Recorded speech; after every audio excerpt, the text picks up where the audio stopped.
Olá, tudo bem? Gente, hoje a gente dá início aí ao ponto 2 da apostila. Eu trouxe a formatação um pouquinho diferente daquele ponto um. O ponto um foi um ponto super letra da lei, e aí eu não senti necessidade de trazer os trechos da apostila. Esse ponto 2, ao contrário, ele é 100% doutrinário. Aliás, esse ponto 2 ele trata de um assunto que eu confesso que enquanto aluna e concurseira que fui, eu não conhecia. E dei muita sorte porque eu nunca fiz nenhuma prova que tenha cobrado esse ponto. Mas muito embora eu nunca tenha feito uma prova que tenha cobrado esse ponto, olha que eu fiz muitas provas. É um ponto que ele é razoavelmente bem explorado e a gente pode observar isso lá no final do ponto 2, quando, deixa eu ficar aqui menorzinha para falar com você, quando a gente vê a quantidade de questões que eventualmente abordam esse ponto, tá? Então, assim, não dá para menosprezar. É um ponto que tem lá a sua relevância e eu acredito também que os conceitos abordados nesse ponto, eles podem aparecer junto com outras ideias de outros pontos, de outros dispositivos. Então, a gente tem que ter uma boa noção, um olhar cuidadoso para esse ponto, mas é lógico que não vai ser o preferido do examinador. Bom, vamos começar a falar aí sobre a forma de Estado. Eu quero lembrar você que os nossos encontros aqui, eles não têm como fim ser uma aula completa de direito constitucional. Chamamos esses encontros de apontamentos técnicos, onde a gente fala de forma direta e bem objetiva com você, tá? Então vamos lá. Nós vamos começar a falar aí sobre a forma de Estado. Eu vou ficar pequenininha aqui do lado para que a gente possa... Não, vou ficar grande. Eu vou explicar e depois eu vou ficar pequenininha. Formas de Estado. Eu quero que primeiro você se concentre no próprio conceito da palavra. Quando você olha para a palavra forma, você tem a ideia de uma figura geométrica, não é isso? Forma. Você fala, qual é o formato daquele vaso ali? Qual é o formato desse copo aqui? Esse aqui é o formato, esse é um cilindro? Eu acho que eu faltei as aulas de geometria. Mentira, gente, eu fiz normal. Normal não tem geometria, tá? Então, logo, não tem problema nenhum não conhecer direito o formato. Então, assim, isso aqui é o formato. Então, quando a gente fala em forma, a gente se refere ao desenho daquela coisa, da estrutura que aquilo se apresenta. Quando o doutrinador ele traz a ideia de forma de Estado, isso significa dizer que a gente olha para o Brasil e tenta identificar como é o desenho dele territorial, como é o desenho dele político, qual é o desenho que ele apresenta. E como é que a gente verifica isso? A gente verifica que o Brasil ele está dividido territorialmente em diversos estados, não é assim? Então, quando nós falarmos em forma, nós vamos olhar para o desenho territorial daquela base, daquele país. Existem 3 formas que podem ser aderidas por cada um dos países. Nós temos a possibilidade de ter um estado unitário, uma confederação ou uma federação. Eu vou falar de cada uma dessas formas e depois eu vou dizer para você qual é a forma que o Brasil adota. O estado unitário é uma forma simples. E por que simples? Porque quando você olha para o desenho do estado unitário, você vê uma única figura e ela não é repartida entre estados. Então é como se eu tivesse o Brasil e o Brasil. Eu tenho aqui um único centro, um único poder. O que pode acontecer aqui no máximo é uma descentralização administrativa. O que significa dizer que o poder, o detentor de poder 100% é aquele núcleo central, é aquele único, então unitário, único, simples, poder central, podendo haver descentralização administrativa. Agora nós vamos falar sobre a confederação. A confederação, ela tem um desenho um pouco diferente. Você vai olhar para o país, você vai perceber a divisão daquele país em estados. Aqui no Brasil, no caso, a gente teria esse tipo de desenho, mas eles não estão de braços dados.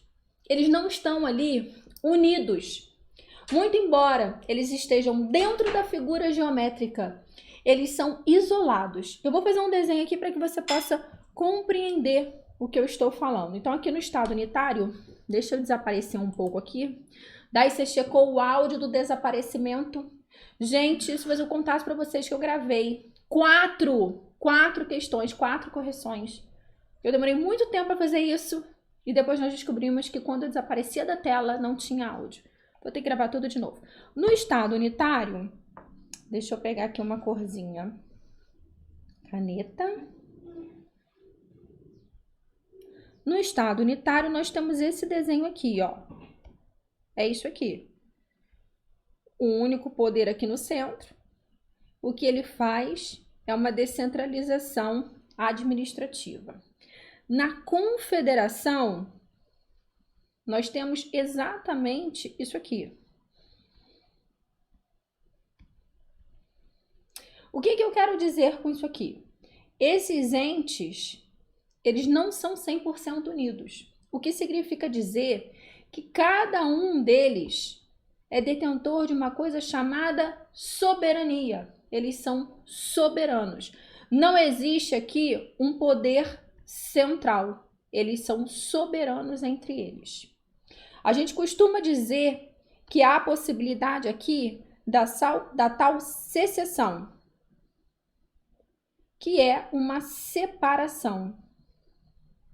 É como se, na verdade, eles funcionassem como países independentes.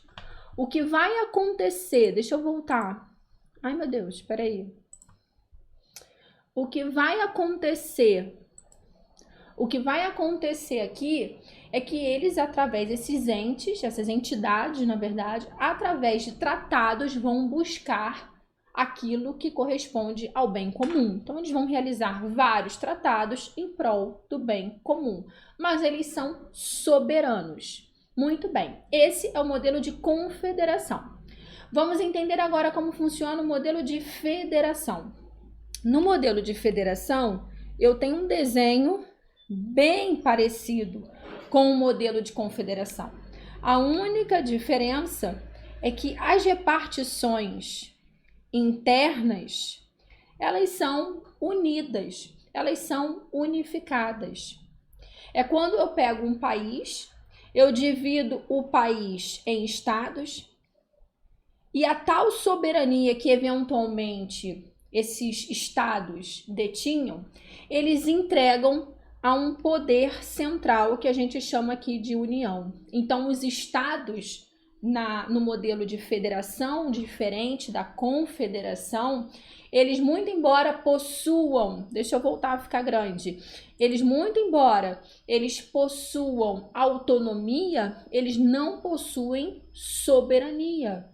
Eles são autônomos, mas não são soberanos. E não há entre eles hierarquia. Cada um é detentor de competência política e administrativa. Estamos juntos até aqui? Deu para você entender esses 3 modelos? Unitário, confederação e federação? A gente diz que o unitário é um modelo simples. Na confederação e na federação, você vai olhar para esses 2 modelos e vai vê-los, chamá-los de composto. E por que composto? Porque em ambos há a composição dos entes federados. E qual é a diferença entre confederação e federação? Na confederação, os entes federados, eles não estão unidos, eles não entregam a sua soberania, eles permanecem soberanos. O que eles fazem são tratados em busca de um bem comum. Na federação, não. Na federação, eles entregam a sua soberania a um núcleo central, que nesse caso vamos chamar aqui de União. O nosso país, ele adota como forma de Estado o modelo federação. Bom, então agora nós vamos falar sobre a forma de governo. Eu já expliquei para você que quando a gente fala sobre forma, a gente pensa no formato, no desenho. Antes vimos a forma de Estado, onde eu vou analisar o desenho territorial daquele país, daquele Estado. Agora, quando a gente fala em forma de governo, eu quero entender qual é o formato que politicamente aquele Estado está organizado. E aí nós temos como opções, a título de forma de governo, a monarquia ou a república. A forma como o governo pode ser implementada no Estado pode ser a partir da participação ou não do cidadão, do povo. Sempre que o povo participar de alguma maneira daquela administração política do Estado, nós vamos ter adotado como forma, e aí não de Estado, porque o Estado é o território, mas como forma de governo, que é a implementação da política, a república. Sempre que o povo não tiver participação nessa administração político-administrativa do Estado, nós vamos estar diante de uma forma de governo, de uma forma de governo chamada monarquia. E sempre que nós estivermos diante de uma forma de governo chamada monarquia, nós vamos perceber a centralização do poder nas mãos de uma única pessoa, que nós vamos chamar aqui de monarca, e esse poder chega até ele não pela vontade ou manifestação do povo, mas sim por conta de uma relação de sucessão hereditária. E esse poder é vitalício. E além dele ser vitalício, não há qualquer responsabilidade ao detentor do poder. Ele não assume, ele não responde por absolutamente nada. Ele faz o que ele quiser. Então nós vamos ter aqui como forma de governo a república e a monarquia. A diferença é que na república o povo elege seus governantes, ele tem um direito dever. Na monarquia não há qualquer participação do povo.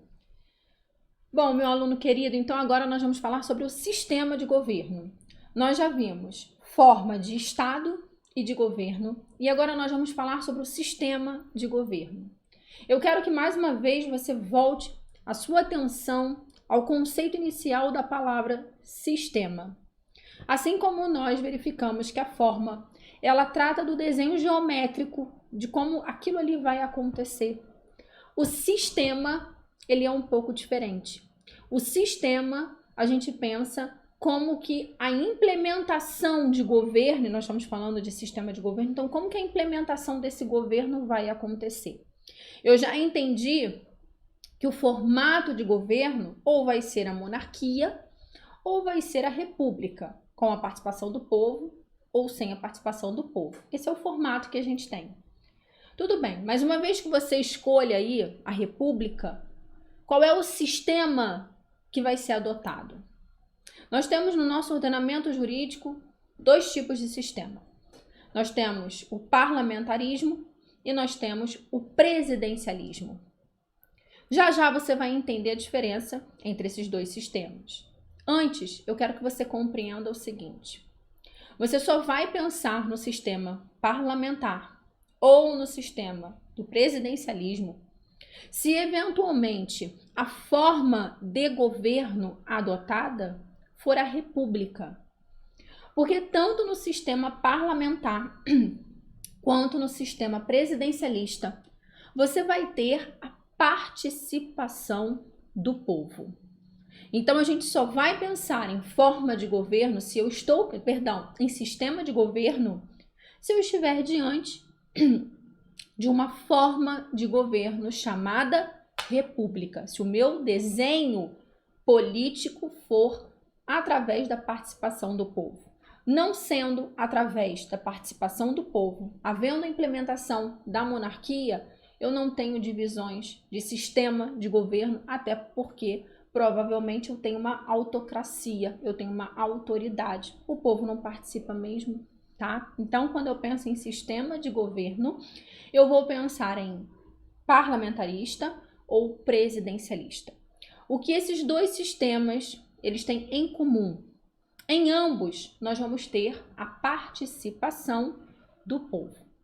E qual é a diferença, professora, entre o sistema parlamentarista e o sistema presidencialista? No sistema parlamentarista, você vai ter um chefe de Estado e um chefe das Forças Armadas. e uma outra pessoa que vai ser o tal chefe de governo. É ele quem vai realizar a administração interna. Então, no sistema parlamentarista, nós temos dois chefes, chefe de Estado e chefe de governo. O chefe de Estado é aquele que lida com relações internacionais e as forças armadas. O chefe de governo é aquele que realiza a administração do nosso país. Só que esses chefes de Estado e governo, eles não são eleitos pelo povo. Eles são eleitos por um parlamento, eles são escolhidos por um parlamento. Esse parlamento é que é escolhido, eleito pelo povo. Então, existe uma participação muito ínfima do povo. O povo escolhe o parlamento e o parlamento, por sua vez, escolhe o chefe de Estado e o chefe de governo. Esse é o sistema parlamentar de governo. Agora nós vamos falar sobre o sistema, sobre o sistema presidencialista. No sistema presidencialista, nós temos o povo a escolher o chefe. É o povo quem diretamente, através do voto, escolhe o chefe.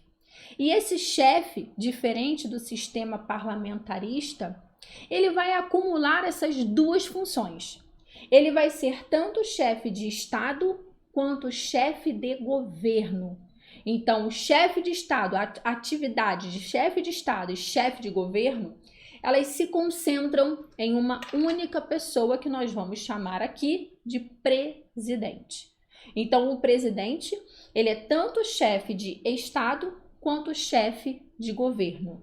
Ele tanto lida com as relações externas e as forças armadas, como realiza a sua administração interna.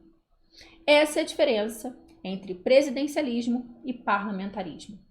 O Brasil, ele adota como sistema de governo o presidencialismo. Agora nós vamos falar sobre o regime de governo, também chamado de regime político. O regime de governo ou regime político, ele pode ser dividido entre regime democrático e regime autocrático. Carol, qual é a diferença entre esses dois regimes? No regime autocrático, eu tenho o autoritarismo. No regime democrático, eu tenho a entrega da escolha, a entrega do poder ao povo. O meu foco é o povo. No regime autocrático, o meu foco é o autoritarismo. Então, muito bem, eu quero que você compreenda o seguinte, você tem todo um passo a passo. A primeira coisa que precisa acontecer é você identificar a forma, não é isso? O desenho. Primeiro você vai identificar a forma de Estado. Forma de Estado é o desenho territorial. Então você vai olhar para o nosso país e vai perceber que ele é dividido entre entes federados. Por isso, adotamos como forma de Estado a federação. Posteriormente, você precisa então analisar a forma de governo. Ou seja, qual é o desenho político apresentado por aquela federação. A forma de governo é a república, onde nós temos a possibilidade do povo eleger seus governantes. Poderia ser a monarquia, centralização de poder nas mãos do monarca. Uma vez que você escolha como forma de governo a república, você então passa a ter escolha quanto ao sistema de governo. E agora, eu não olho mais para o formato como aquela política vai acontecer, mas sim qual é a busca, como é que eu posso dizer, qual é a sistematização que essa política vai acontecer. E é por isso que o sistema de governo, ele pode ser presidencialista ou parlamentarista. O nosso país adota como sistema de governo o presidencialismo. Então, agora que nós temos o presidencialismo, eu preciso entender quais são os princípios a serem seguidos. Qual é a metodologia a ser adotada por esse presidente na consecução de seus objetivos, na realização de suas atividades? O que é que vai reger a sua atividade no dia a dia? E é por isso que agora nós falamos sobre regime de governo ou regime político, porque é isso que vai balizar a própria atividade daquele político, no caso do nosso presidente. O nosso regime de governo ou regime político é a democracia. Então, meu aluno, eu quero que você compreenda a diferença entre forma de Estado, forma de governo, sistema de governo e regime de governo. Eu quero que você tenha essa compreensão, coisa que eu demorei anos para ter. Foi muito difícil, passei por todas as provas, por toda a minha vida acadêmica, estudantil, sem ter essa compreensão. Me faltou uma análise um pouco mais aprofundada. Então, eu quero justamente que você não cometa o erro que eu cometi. Eu quero que você compreenda. Já vou te mostrar um macete, ó, que passa no mercado, já tá batido. Mas eu não quero que você vá pelo macete. Eu quero que você entenda a lógica do negócio. Porque se você entender a lógica do negócio, você não vai mais esquecer. Tá? Então, quando a gente fala em regime, quando a gente fala em democracia, democracia é aquilo que é perseguido. É aquilo que vai balizar a atividade daquele presidente. Estamos juntos até aqui? Então, o nosso regime de governo ou regime político é a democracia. O Brasil, então, resumindo, adota como forma de governo a federação, sua competência territorial é distribuída entre entes federados que não possuem soberania, possuem autonomia, entregam a sua soberania à União. A forma de Estado, perdão, gente, acho que eu falei forma de governo, tá? A forma de Estado é esse desenho de divisão entre os entes federados. A forma de governo é a republicana, porque o formato é com a participação do povo. O sistema de governo é o presidencialismo, porque o povo participa mais diretamente, poderia ser o parlamentarismo, mas o povo participa mais diretamente, elegendo um presidente que vai ali centralizar o poder de chefe de Estado e chefe de governo. E esse presidente precisa seguir a um regime, é o tal regime político ou regime de governo, que é a democracia, onde tudo está voltado ao povo. Agora, para você que gosta sempre de um macete, né? Tem aluno que ama macete. Eu também gosto, tá, gente? Com certeza o macete facilita muito, mas eu gosto de frisar a importância de você ter a compreensão daquilo que você está aprendendo. Então, eu trouxe aqui um macete. O macete não foi criado por mim. Esse macete é um macete bem passado. Todos os professores de Direito Constitucional usam. Ele tá ali na internet para quem quiser pegar, tá? Então, eu vou compartilhar com vocês um macete que vai ajudar. Mas eu volto a dizer que é muito importante que você compreenda de forma lógica a diferença entre as expressões forma, sistema, regime, tá? Foi forma? Forma que são duas, que são 4 coisas. Forma, sistema e regime, tá? Forma, desenho geométrico. Sistema, como que aquela atividade vai acontecer. Regime, o que é que deve ser perseguido, ok? Estamos juntos até aqui? Então, muito bem. Agora que você já sabe a importância, eu vou ficar pequenininha aqui para trabalhar isso aqui com você. Nós temos aqui, ó, eu vou dar um... Mas eu não sei se assim eu consigo escrever, deixa eu ver. Não consigo. Então, vou deixar pequenininho que eu quero fazer minhas observações aqui. Acho que você deve estar acompanhando aí. Você tem isso na sua apostila, naturalmente. Então, vamos lá. O macete é o seguinte.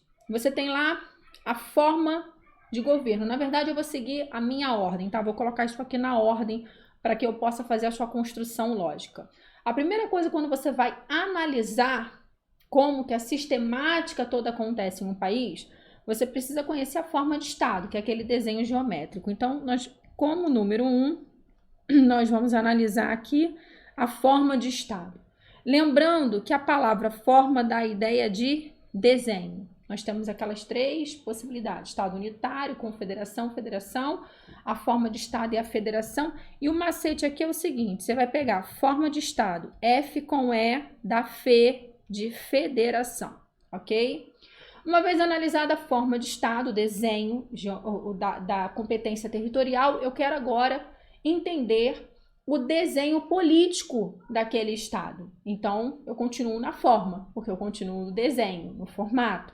E aí eu vou analisar agora a forma de governo como passo número 2. E aí a forma de governo, a dica que foi dada aí é que você vai pegar as 2 primeiras sílabas das palavras principais. Fogo. Fogo na República. Você vai gravar essa frase. Fogo na República. Então, sempre que você encontrar fogo na República, República é a forma de governo. Sempre que você estudar, sempre que você encontrar federação, é a forma de Estado, tá vendo? E sempre que perguntarem para você a forma de Estado, você vai pegar o F com E, que é federação. Sempre que perguntarem para você a forma de governo, você não tem república aqui, então você vai ter que ter decorado a frase fogo na República. Eu confesso que, inclusive, a primeira vez que eu vi um professor explicando isso, eu não entendi absolutamente nada, tá, gente? Eu achei, inclusive, um macete sem pé nem cabeça. Acho que eu comentei isso com você uma época, não comentei, Lenine? Não lembra?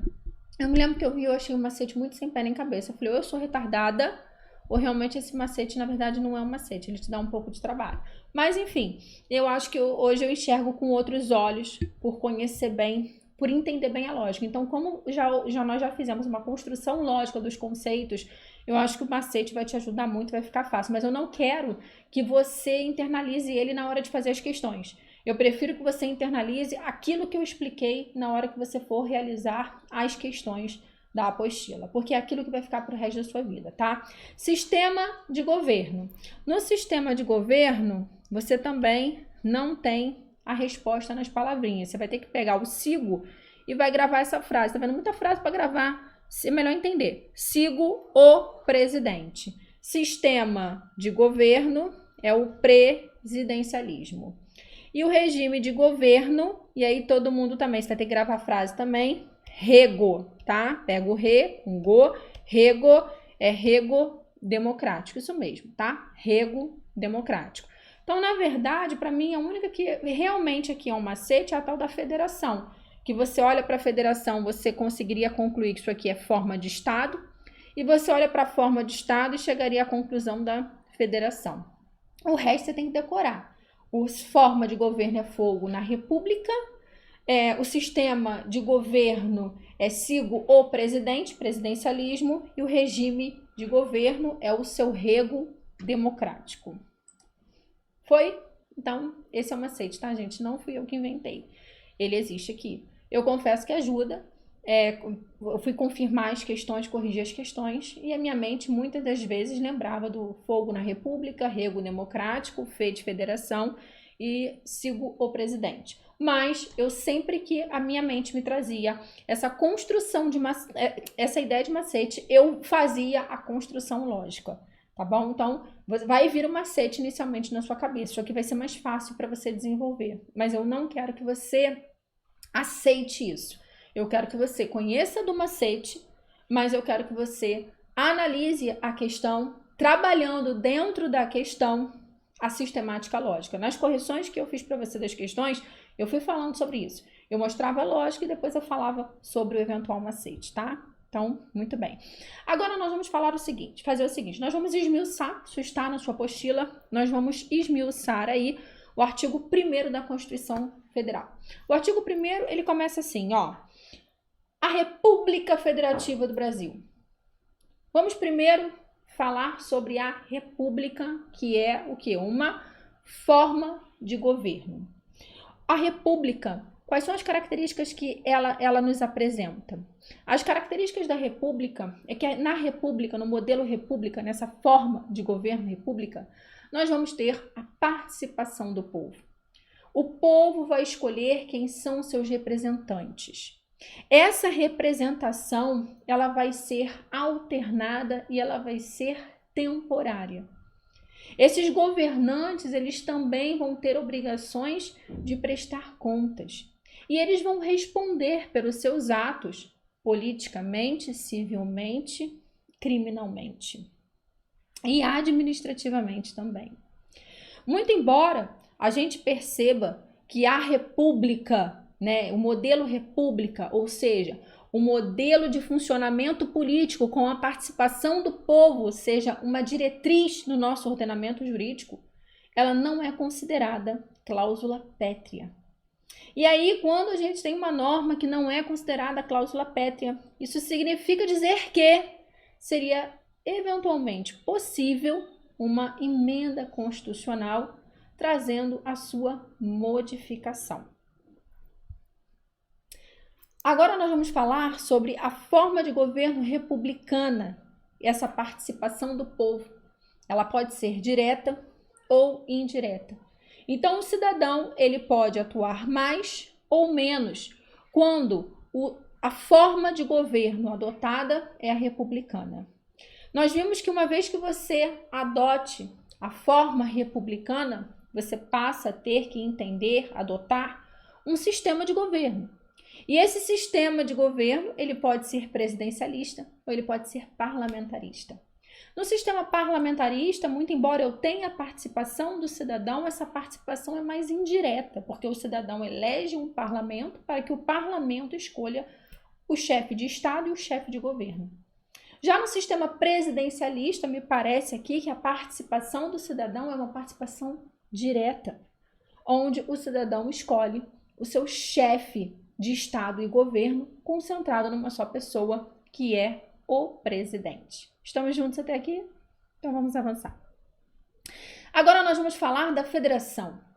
A República Federativa, lá no artigo 1º, a República Federativa.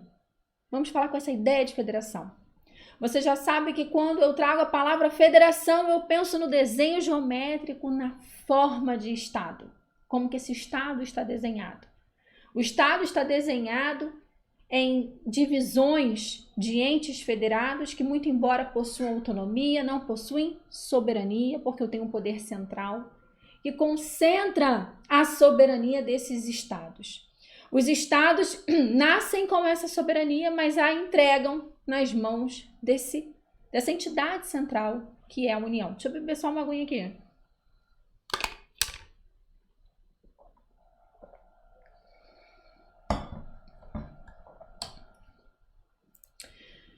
E essa autonomia que permanece nas mãos desses estados, ela é desenhada, declinada pela Constituição Federal.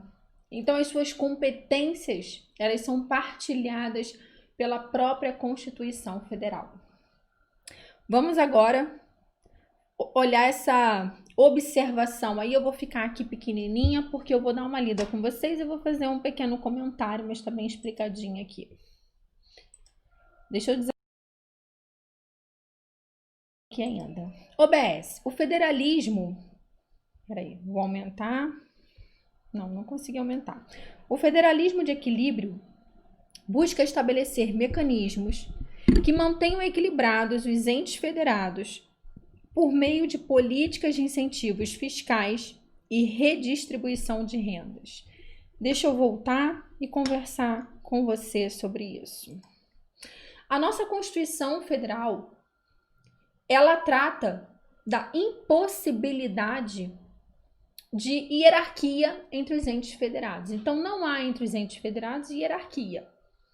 E justamente para buscar a concretização dessa ideia, é que a Constituição Federal partilha a competência entre os entes federados, delimitando a atribuição política e administrativa de cada um deles e realizando compensações de âmbito financeiro para que todos sejam detentores do mesmo poder. Então, essa é a ideia que a gente tem de equilíbrio que busca a nossa Constituição Federal, para que justamente fique bem claro que não há entre os entes federados a hierarquia. Agora nós vamos falar sobre a forma do nosso federalismo, que ele segue a segregação, ou seja, o país, somente um único ente que se descentralizou formando outros estados. Essa ideia aqui, a Lenine deu uma mexidinha na apostila, ela deve estar parecendo um pouco diferente para você, mas eu quero explicar para você essa ideia, tá? Nós melhoramos aqui esse texto, que eu achei que ele ficou muito seco. A ideia de segregação, segregar. Segregar é unir, segregar é juntar. Então, a nossa federação, o modelo adotado por nós, a forma de Estado que adotamos, exige que os entes federados, eles sejam unidos. Eles não podem atuar em destaque. E nesse modelo, nesse estado de segregação, a soberania é entregue a um poder central único. E esse poder central único exerce essa soberania de forma externa, representando todos esses entes federados. Então, o modelo federação, ele adota essa ideia de segregação, que é essa ideia de união. Avançando aí, partindo do conceito de segregação, onde eu disse a você que na forma de Estado, federação, eu não tenho a possibilidade de dissolver, de destacar, ao contrário, eu tenho a ideia de união entre os entes federados. A gente olha para esse estado de coisa e chama de pacto federativo. O que é um pacto federativo? É isso aqui. É justamente essa aliança aí que Dai colocou, representando muito bem. Aliás, Dai, tem que dar os parabéns. Adorei as figuras da apostila. Dai que faz isso, tá, gente? Essa parte da formatação ficou excelente. É esse pacto federativo. Esse pacto federativo é indissolúvel. Ele segue com você na riqueza e na pobreza, na alegria e na tristeza, até que a morte os separe. É essa a ideia de pacto federativo, é essa a ideia de federação. Não há possibilidade de secessão. O que é secessão? É destaque. É quando um ente federado se revolta e diz: eu quero ser um país independente, eu não quero mais fazer parte da República Federativa do Brasil. Eu quero ser o país Rio de Janeiro, República do Rio de Janeiro. Eu sou independente, não faço mais parte, eu briguei com esse conjunto, não quero mais saber de São Paulo. Eu odeio Brasília. Não pode por conta desse pacto federativo indissolúvel. E diferente da ideia de república, a ideia de federação é vista como cláusula pétrea. Então é impossível, é indissolúvel. Não há a possibilidade aqui no nosso ordenamento jurídico de secessão, de separação. E o ente que teimar nesse ato, ele pode sofrer intervenção da União. É isso. Foi? Estamos juntos até aqui? Bom, agora nós vamos falar sobre o Estado Democrático de Direito, que é o nosso regime político ou regime de governo. No Estado Democrático de Direito, as leis elas são criadas pelo povo e para o povo. E as decisões aqui, elas são tomadas pela maioria, mas elas não deixam de respeitar os direitos da minoria. Falando ainda sobre o Estado Democrático de Direito, ele representa um desdobramento do Estado de Direito. Por quê?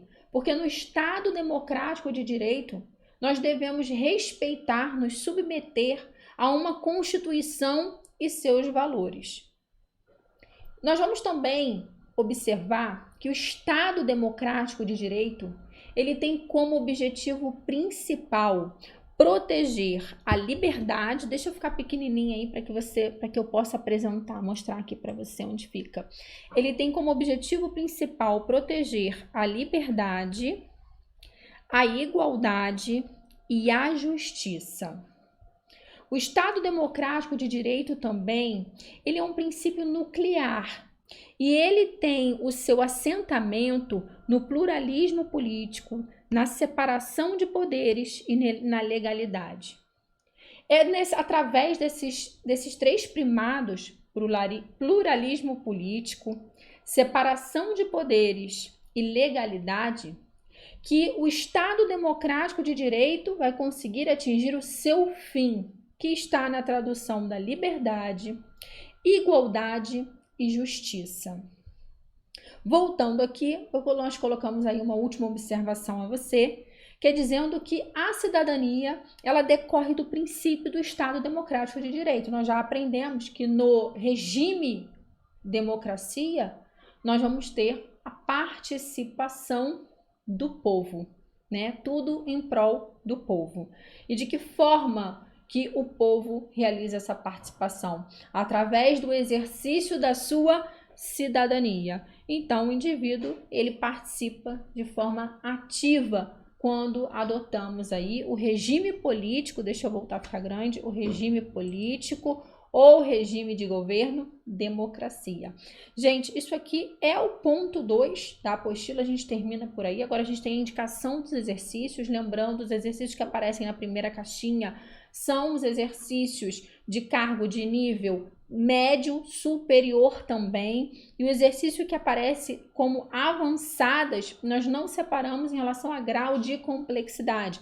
Nós separamos em relação ao cargo. Nas avançadas, você vai encontrar questões que foram abordadas por cargos como Ministério Público, Procuradoria, Magistratura, Delegado, Advogado. Então, são cargos com um nível cognitivo um pouco mais exigente. Mas isso não significa dizer, você vai observar executando as questões, que as questões que estão aqui como avançadas sejam as mais difíceis. Nós pegamos muitas questões, né, Lenine? Para técnico, questões de técnico, principalmente da Banquesaf, Quadrix, de sair correndo, né? Quadrix. Nós pegamos muitas questões de nível médio, mas com grau de complexidade muito maior do que questões da magistratura e do Ministério Público. O que você vai observar é que as questões de magistratura ou Ministério Público, elas trazem um texto um pouco maior, elas são mais contextualizadas na maioria das vezes, tá? Espero que você tenha compreendido muito bem o ponto 2, que eu tenha me feito entender. Qualquer dúvida, eu e toda a minha equipe, como sempre, estaremos aqui à sua disposição. Um beijo, bons estudos!